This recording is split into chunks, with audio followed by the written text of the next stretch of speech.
છે. પણ ગોપાલ વિશે એટલી તો લોકોને ખાતરી છે કે આ એક તો ડરી જાય એમ નથી, ખરીદાઈ જાય એમ નથી, આ બદલી જાય એમ નથી, બહેકી જાય એમ નથી. આ વ્યક્તિ જનૂની છે, પેશન છે, લગાવ છે, આવડત છે, હોશિયારી છે, યુવાન છે, એડવોકેટ છે, તર્કબદ્ધ લડી શકે, બધું કરી શકે, એમાં કોઈ શંકા નથી.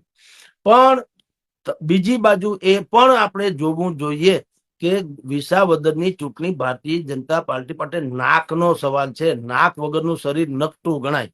કડીમાં જે થવું થાય, કા આટલો તામ જામ ને તાહીરો વિસાવદરમાં છે, ચૂંટણી તો કડીમાં પણ છે, કા કડીમાં નથી જતા કોઈ? ત્યાં જે થાય તે નીતિન કાકાનું એક પણ દો કાજ, નીતિન કાકાનું જે થવું એ થઈ જાય, અને કડીનું જે થવું એ કદાચ હારી જાય તો કોઈ ફરક નહીં. અલબત્તા નીતિનભાઈ પટેલે કીધું તું કે હિતુ કનોડિયા જેવાને આપો, બરાબર, ન આપી ટિકિટ. એમાં પેલા તો એનું પત્તું કાપ્યું, પછી સ્ટાર પ્રચારક તરીકે આપ્યા એને. હવે સ્ટાર પ્રચારક ક્યાં? નીતિનભાઈ નું ભાજપ વાળા ન સાંભળે, પ્રજા ક્યાંથી સાંભળે? સ્ટાર પ્રચારક તો કેવાના. પણ ટૂંકમાં એને જવાબદારી સોંપી, તમે આમાંથી નાવ પાર ઉતારજો. પછી હારી જાય તો ગોળ્યા તો નીતિનભાઈ ને હાચવવા મીઠા, એમ. જીતી જાય તો દેખતે હે. અહીંયા ડખો છે વિસાવદરમાં.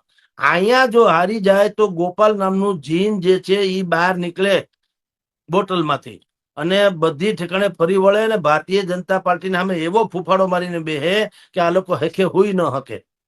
અને પછી શું થાય કહું, ગોપાલ ઇટલિયા ન કરનારાને જીતે તો ભારતીય જનતા પાર્ટી અને કોંગ્રેસ એમાં જે અસંતુષ્ટો છે અને જે હાસ્યામાં ધકેલા છે એ બધાને એમ લાગે કે હવે કાંઈ વાંધો નહીં, ગોપાલભાઈ તું આગે બઢો, હમ તુમારે સાથ હે.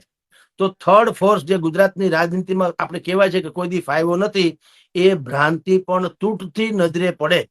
એટલે ભારતીય જનતા પાર્ટીને ખબર છે કે રોગ અને શત્રુ એને ઉગતો ડામો, એટલે એ કોઈ પણ બાય હુક એન્ડ કુક એ ગોપાલ ઇટાલિયાને હરાવવા માટે થઈને તમામ તાકાત જોકી દેવાની. એટલે ક્યારેય હળવાશથી લેવામાં જરૂર નથી.